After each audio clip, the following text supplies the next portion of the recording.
अस्सलाम वालेकुम। क्या हाल है सबका? ठीक हैं नाज़रीन। सिलसिला चल रहा था हज़रत हुसैन बिन मंसूर हलाज का। तो कल तक आपको किस्त नंबर 4 मिली। आज इंशाल्लाह 5 नंबर किस्त का आगाज़ किया जाएगा। हम पहुँचे थे हज़रत अब्दुल्ला तस्तरी पर और उनका मुकम्मल वाक़या आपको बयान किया था।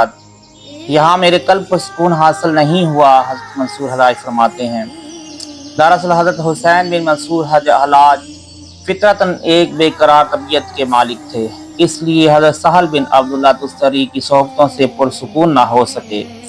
और उस वक़्त हज़रत मंसूर हलाज की उम्र भी सिर्फ 18 साल थी। शायद इसी नौउम्री ने उन्हें किसी एक जगह चैन से बैठने नहीं दिया। अलगरज हज़रत मंसूर हलाज 18 साल की उम्र में मशहूर बुजुर्ग हज़रत शेख अमर बिन उस्मान मक्की की खिदमत में हाज़िर हुए।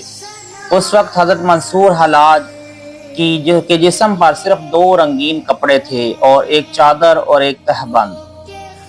हज़रत अमर बिन उस्मान मक्की का शुमार अकाबिर सूफिया में होता है। आप साहिब इल्म भी थे और साहिब तक़वा भी। सही बुखारी की रिवायत करते थे और आपको इस दौर के मुहद्दिसीन में एक बुलंद मुकाम हासिल था। हज़रत अमर बिन उस्मान मक्की बड़े बड़े मशाइख की सोहबतों से फैज़याब हुए, मगर हकीकतन आप रहमतुल्लाह अलैह हज़रत जुनैद बगदादी रहमतुल्लाह अलैह के शागिर्द थे और हमेशा इस बात पर फ़ख्र किया करते थे कि उन्होंने जुनैद जैसे मर्द बासफ़ा से रूहानी फैज़ हासिल किया है। आप एक अरसा तक मक्का मुअज़्ज़मा में मोतक़िफ़ रहे, जिसके सबब पीर हरम के लक़ब से मशहूर हुए।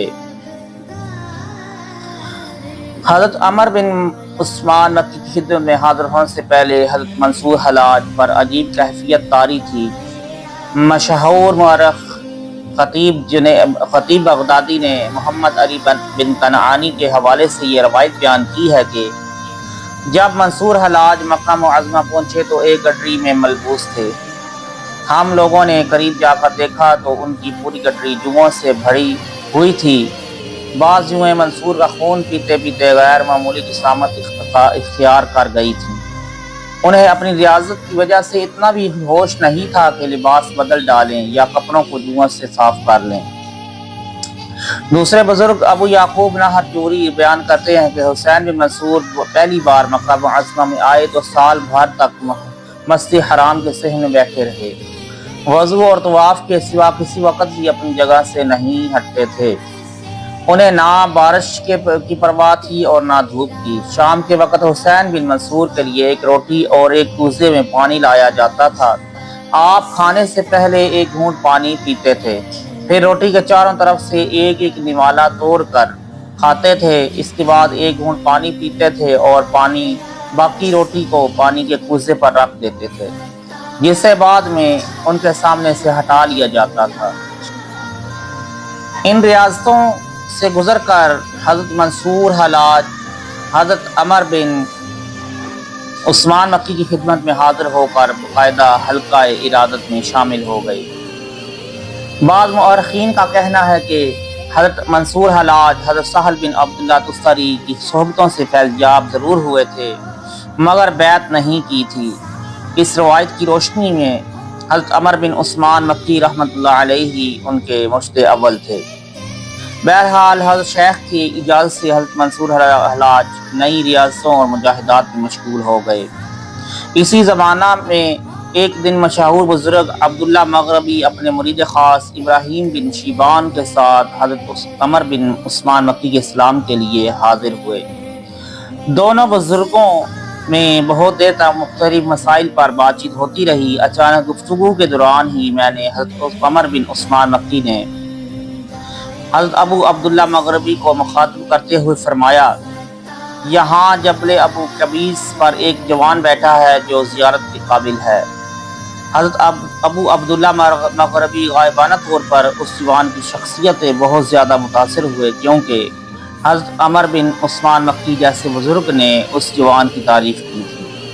अलगरज कुछ देर बाद हज़रत अब्दुल्ला मग़रबी इब्राहीम बिन शिबान के हमरा खानक़ाह से उठे और पहाड़ अबू कबीस की तरफ जाने लगे। हज़रत इब्राहीम शिबान ने बसद एहतराम अर्ज किया, शेख किस तरफ का इरादा है? हज़रत अबू अब्दुल्ला मगरबी ने फरमाया, तुमने सुना नहीं कि कुछ देर पहले शेख अमर बिन उस्मान किसी जवान की तारीफ कर रहे थे, फिर मैं उसकी ज़ियारत से किस तरह महरूम रह सकता हूँ? मुर्शिद का जवाब सुनकर हज़रत इब्राहीम बिन शिबान खामोश हो गए। हज़रत इब्राहीम बिन शिबान ने बसद एहतराम अर्ज किया, शेख किस तरफ का इरादा है? और फिर खामोश हो गए। फिर जब हज़रत अबू अब्दुल्ला मगरबी पहाड़ अबू कबीस पर पहुँचे तो दोपहर का वक़्त हो चुका था। आपने एक जवान को देखा जो तपते हुए पत्थर पर बैठा था और उसके चेहरे से पसीना बहकर पत्थर पर टपक रहा था। हज़रत अबू अब्दुल्ला मगरबी चंद लम्हों तक उस जवान को बहुत गौर से देखते रहे, जिसकी आंखें बंद थीं और जो दुनिया माफिया से बेखबर था। फिर आपने अपने मुरीद ख़ास को मुखातिब करके फरमाया, इब्राहीम वापस चलो। इब्राहीम बिन शिबान ने हैरत ज़दा लहजे में अर्ज़ किया, आपने पहाड़ पर चढ़ने में इस कदर मुशक्क़त बर्दाश्त की, क्या इस जवान से मुलाकात नहीं करेंगे? हरगिज़ नहीं, अबू अब्दुल्ला मगरबी ने फरमाया और पहाड़ से उतरने लगे। और इब्राहीम बिन शिबान रास्ते भर पीर मुर्शिद के इस्तेमाल पर हैरान रहे। फिर नीचे आकर हज़रत अबू अब्दुल्ला मगरबी ने निहायत पुरजलाल लहजे में फरमाया, इब्राहीम, अगर तुम जिंदा रहे तो अपनी आंखों से देखोगे कि इस शख्स के साथ क्या सानिया पेश आएगा। हज़रत इब्राहीम बिन शिबान की हैरत में मज़ीद इजाफा हो गया था। आपने बसत इकराम अर्ज़ किया, पीर मुर्शिद बेहतर जानते हैं। हज़रत अबू अब्दुल्ला मगरबी ने फरमाया, तुम देखते नहीं कि ये बेअक़ल इंसान अल्लाह ताला के सामने बहादुरी दिखा रहा है। खलाके आलम ने साया पैदा किया और ये शख्स जलती धूप में बैठा है। इसी हमाकत की वजह से अल्लाह ताला ने इसे ऐसी बला में मुब्तला करेंगे जिससे ये बर्दाश्त नहीं कर सकेगा। हज़रत इब्राहीम शिबान फरमाते हैं कि दूसरे दिन हमने लोगों से जवान के बारे में दरियाफ्त किया तो मालूम हुआ कि वो मंसूर हलाज हैं। फिर आने वाले ज़माने ने हज़रत अबू अब्दुल्ला मगरबी की पेशनगोई को दुरुस्त साबित कर दिया, मगर इस सिलसिले में हज़रत हुसैन बिन मंसूर हलाज कतअन बेकसूर थे। वो जाने सोख्ता इश्क थे। उनके अपने सीने में जो आग का शोला भड़क रहा था, उसके सामने सूरज की गर्मी की कोई हैसियत नहीं थी। हज़रत मंसूर हलाज 18 माह तक हज़रत अमर बिन उस्मान मक्की की खिदमत में हाजिर रहे और इस आरिफ कामिल से इक्तिसाब फ़ैज़ करते रहे। हज़रत मंसूर हलाज की आदत थी कि अपने पीर और मुर्शिद से अजीब अजीब सवाल करते थे, मगर हज़रत उमर बिन उस्मान हमेशा यही तलकीन फरमाते थे, हुसैन, मार्फत के रास्ते में सब्र और इस्तिकामत पहली शर्त है। जोश और इज़्तिराब से तुम्हें कुछ हासिल नहीं होगा।